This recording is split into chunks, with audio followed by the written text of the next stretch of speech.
Have you ever played custom Mario levels as a kid? If so, there's a good chance that you're familiar with Super Mario Flash. Back in the late 2000s and early 2010s, this game was one of the only Mario games with a level editor. Many kids spent hours creating or playing brutally hard levels, and some of them have hundreds of thousands or even millions of views on YouTube. However, this game also comes with single-player levels, and they're just as difficult.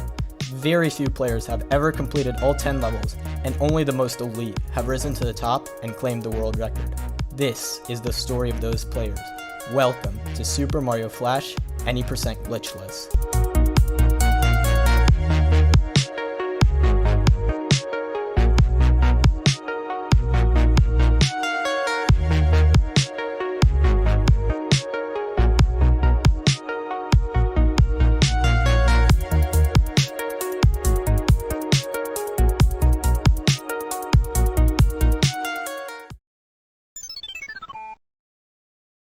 The first attempts to speedrun the game can be traced back to the late 2000s. In 2009, Ali Imran posted the first attempted speedrun of the game. However, the footage of Bowser's Castle has been lost to time, and the run itself is played on a strange version of the game. Whereas the flagpoles in levels 2 and 7 are normally only accessible in a sub-area via the pipe, Ali Imran's flagpoles were in the underground section. The first completed speedrun with video was posted in November 2013 by Manny A. His time, a 12:58. This was an amazing run for the time, achieving 0 deaths and navigating the pipe maze that is level 10 flawlessly.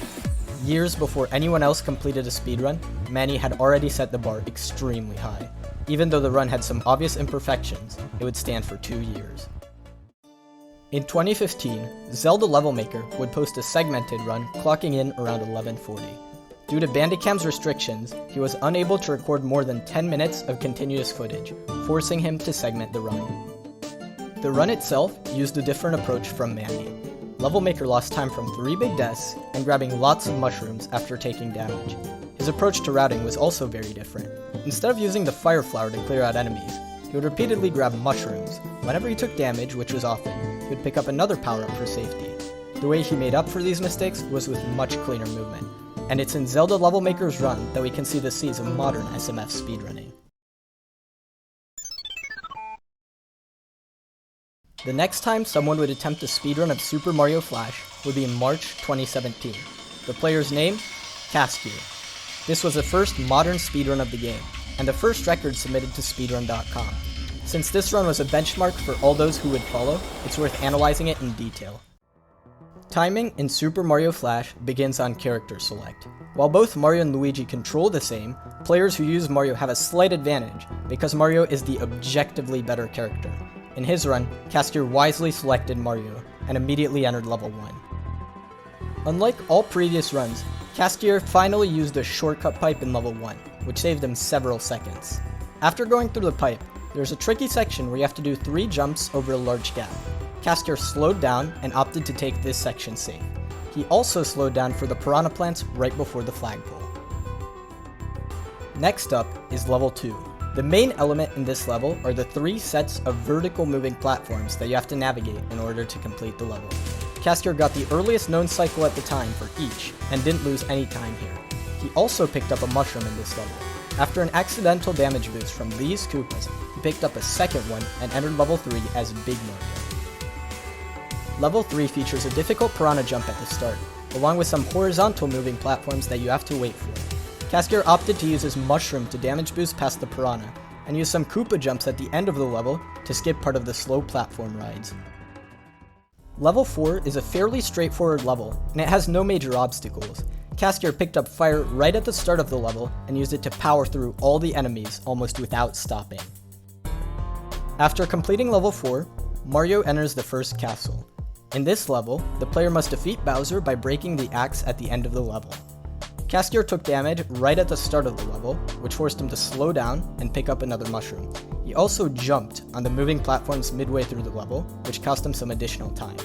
However, all these slowdowns didn't matter. Castier ran right through Bowser without slowing down. While this made him lose the power-up, not slowing down to Bowser was a huge improvement over previous runs. After collecting the hammer in the chest, Mario moves on to World 2. The first level in this world is level 6, and it's fairly simple. Caskier grabbed Mushroom by using the item menu before the level, and upgraded to Fire partway through level 6. After this, he again used Fire to clear all the enemies out of his way and avoid slowing down. Next up is level 7. This level has several piranha plants that are difficult to get past, as well as many annoying enemies. While Caskier used Fire to clear out some of the enemies, he still had to slow down occasionally. However, this safety paid off, as he was able to exit level 7 with Fire. Level 8 is one of the hardest levels for a casual player to complete. It contains several large jumps, difficult hammer bro patterns, and coordinating multiple moving platforms at the same time. Caskier intentionally took damage to get past the hammer bros, and then re-grabbed Mushroom. The rest of the level was remarkably clean, and only had a single slowdown. The platforms at the end, where he just couldn't seem to get a good cycle. The last regular level in the game is level 9. Here, Caskier would face off with the most annoying enemy in the game, this Lakitu. For safety, he opted to kill the Lakitu before continuing. This allowed him to slow down and play this section much more safely. Even so, Caskier lost his Mushroom to Spiny, and had to play the rest of the level very slowly. After going through 2 pipe transitions, Mario finally arrives at Koopa Castle, the final level. This 8-room castle is a pipe maze, and the most challenging level in the game. Mario must navigate tight spaces, platforms, enemy jumps, and potaboos to arrive in Bowser's room. Caskier struggled a bit with a tight space in room 1, and he even picked up Mushroom in room 2. He also waited quite a bit for the cannon in room 3 to fire before jumping on a bullet, and took damage at the end of the room. The remaining rooms were a bit slow, and Caskier re-grabbed Mushroom in room 4. After playing through a few more rooms, he made it to Bowser and again damage boosted past. Once he talked to Peach, the run was over with a final time of 9:15. Several months later, Caskier would return to SMF with a 9:10, saving 5 seconds over his previous run. The largest change from his 9:15 was a new routing approach. He grabbed Fire in level 2 and kept it until level 5, allowing him to clear out several enemies. In level 8, he would damage boost past the Hammer Bros without hesitating. Since he didn't have Fire in level 9, he again opted to play it safe, losing several seconds. At this point, people began to realize that sub 9 was a possibility, so Caskier started grinding for it. His first order of business was to clean up his overall movement. A few weeks later, he achieved a 9:05, using largely the same strategies. His next PB came thanks to a major routing improvement. By keeping Fire into level 9, he was able to play much more aggressively, saving several seconds. Only 1 day after achieving the 9:05, he improved the record to a 9:01 with this new strategy. He was only 2 seconds away from the sub 9 run, so he kept grinding. 2 weeks later, he achieved his goal.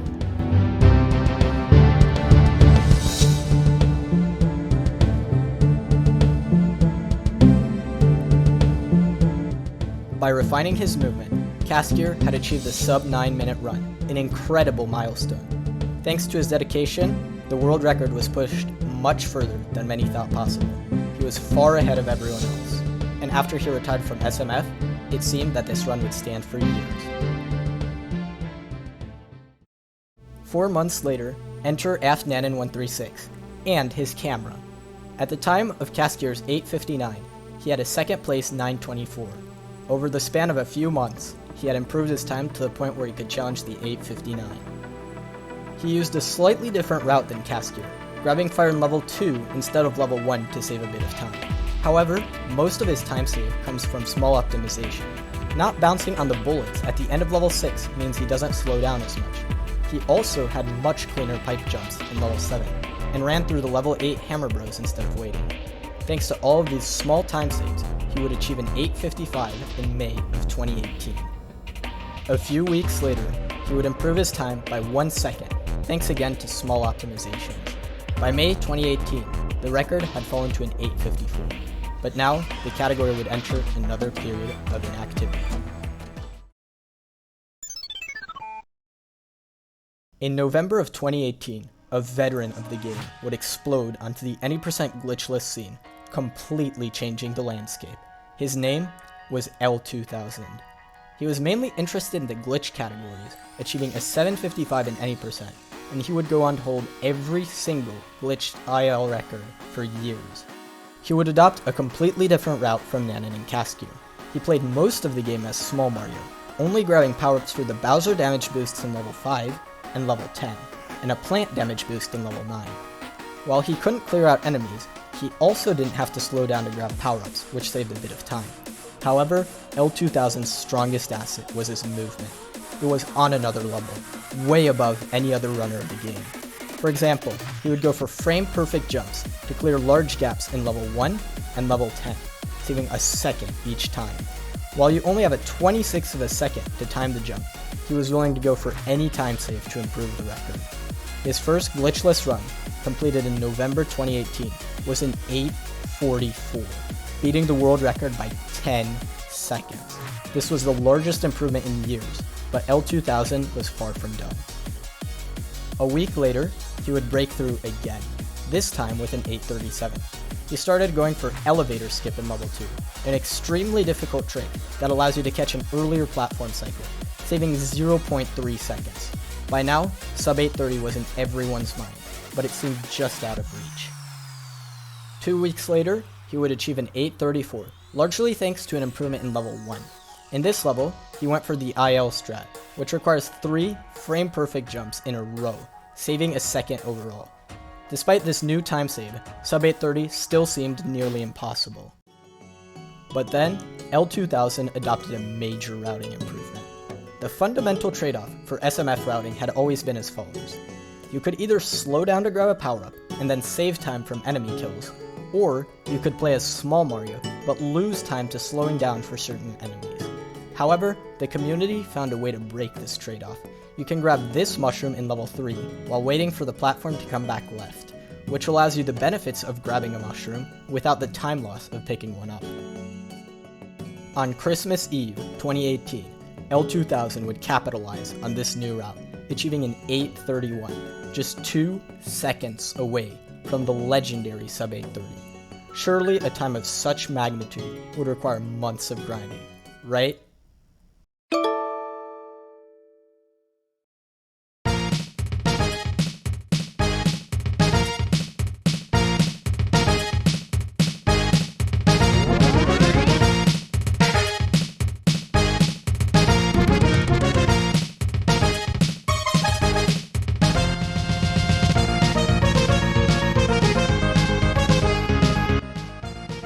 On December 26, 2018, L2000 played an 8:29, an incredible accomplishment. The run was essentially flawless for the strats he was going for, and he only lost frames throughout each level. After getting this run, L2000 would return to the glitch categories, and any percent glitchless would enter another dark period. If anyone was to surpass this run, new strats would need to be implemented. 8 months later, Nanan would return to the category. This time, he had a secret weapon, OBS. This allowed viewers to watch his runs with a much higher quality. He would go for a fire grab, as well as a mushroom in level 3, a very difficult strat that would skip slowing down for a power-up. He also started going for damageless Bowser for the first time since Manny, back in 2013. By keeping his fire past level 5, he'd save about 2 seconds from not picking it up again.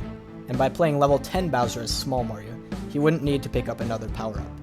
However, there was one problem. The pattern required for a fast damageless Bowser has been calculated to be between 2% and 10% likely. This didn't deter Nanan, and so he started grinding in mid-2019, streaming his attempts on Twitch. In August, he broke through. Although he missed fast damageless Bowser in level 5, he was able to get it in level 10, closing out in 8:28. 2 weeks later, he was on a run that missed perfect level 1. However, this run would get both Bowser strats, ending up with an 8:27.846. A new record had been set, but there was still more time for improvement. However, Nanan stopped grinding the category shortly after he beat the record. Perhaps he considered it too difficult, too luck dependent, or just too much of a grind. Despite the obvious potential for improvement, this 8:27.846 remained the world record for 2 years.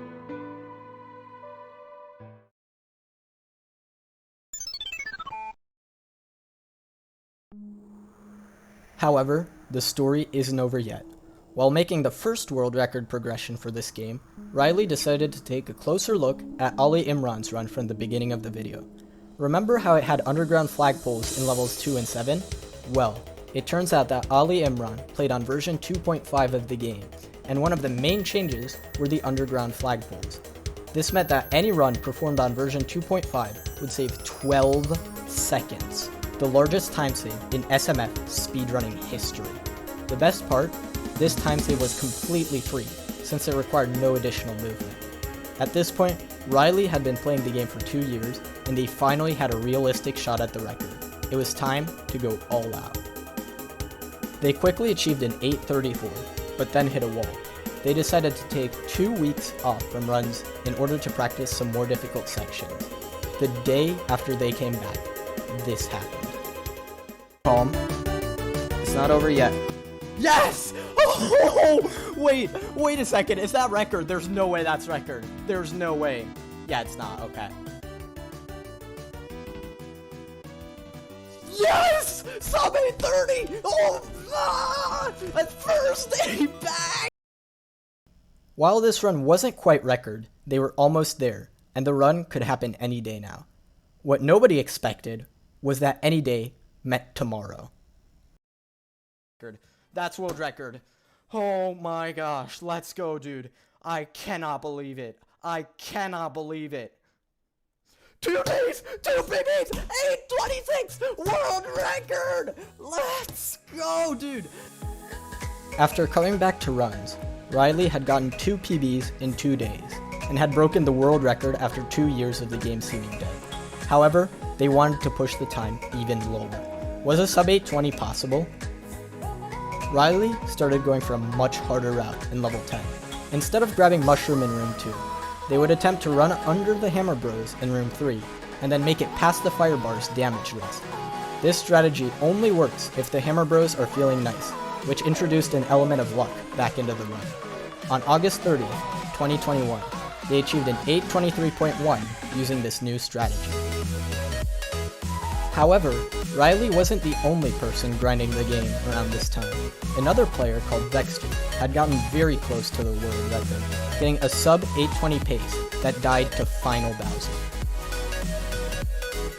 With this extra pressure, Riley continued grinding the game. 3 months later, they used similar strategies to improve the time, and ended up with an 8:23.0, and later an 8:22.731. This was quite frustrating, or as some would say, thanks for uploading a faster playthrough. Those 8 extra frames made the video hard to watch in one sitting. At this point, they realized that they had to go for faster strats, so they opted to play all of level 10 as Small Mario, which would save quite a bit of time. On their first run into level 10, with a new route, they got this run.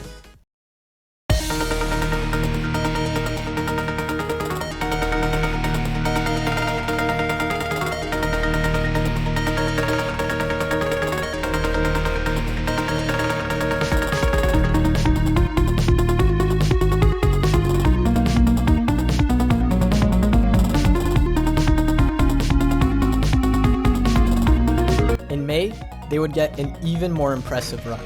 By using a new, semi-consistent setup to keep fire past level 5 Bowser, they were on 8:15 pace into the final level, and this happened.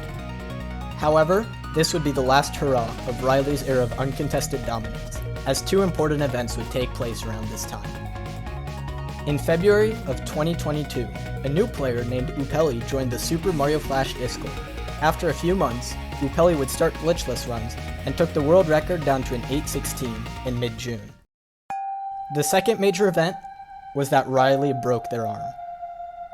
Aside from the surgery and 33 stitches, this meant that they couldn't play SMF at a competitive level for almost a month. After Riley had returned to full game runs, there were now 3 runners at the top level. Riley, who had been grinding and improving for years, Upeli, who had just recently gotten an 8:16, and a new player named Dignity, who achieved an 8:20.192 as his first run. At this point, the limit had been reached again, and new strats were required. Upeli rediscovered a hitbox mismatch in level 10 room 3, which allowed you to jump straight through the fire bar here and save a full second, since the hitbox is only around the edges of the fire bar. Thanks to this improvement, along with an earlier elevator cycle in 2 that L2000 had gotten, and the fire save in 5, Upeli would get this run. This run was absolutely incredible, featuring every improvement so far and no mistakes. However, the competition was getting stiffer than ever. Despite the skill of the current top runners, getting a new world record would be a true uphill battle. However, the next person to get the record would be none of them. In November 2022, the legend L2000 returned to any percent glitchless after a 3-year hiatus. How good was his first run back? Maybe an 819 or so? Nope, try 810. Despite the long break, L2000 absolutely demolished the world record. He went for setup-less Bowser in level 10, saving a second, and additionally went for AFNFJ, an insanely complicated and inconsistent strategy in level 8. By aligning both of these platforms perfectly, you can skip half a cycle and save a second. Nobody else would even consider this, but L2000 went for it in runs. L2000 also went for an extremely risky Piranha jump in level 10 room 4 known as Blank, saving an additional second. What was even more impressive was that L2000 used Luigi for this run, making it the first record submitted to speedrun.com with Luigi. Despite playing as the objectively worst Mario brother, L2000 still managed to beat the world record by 3 seconds. 2 weeks later, he would break the sub 810 barrier with this run.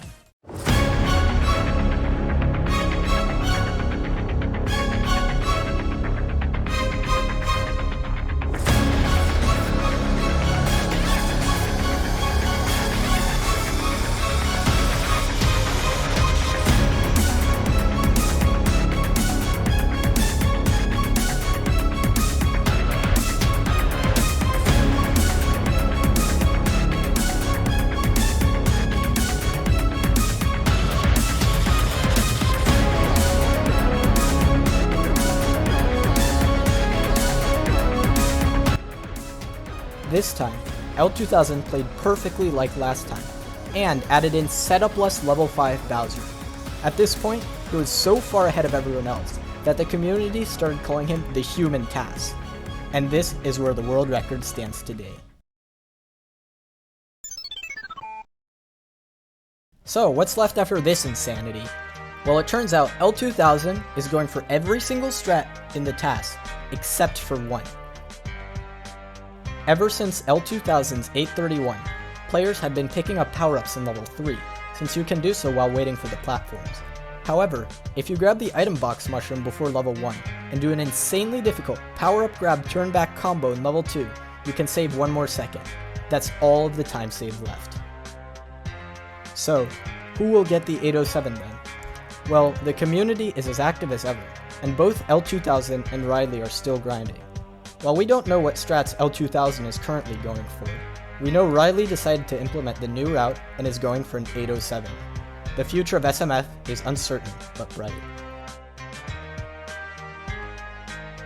Thanks for watching, everyone.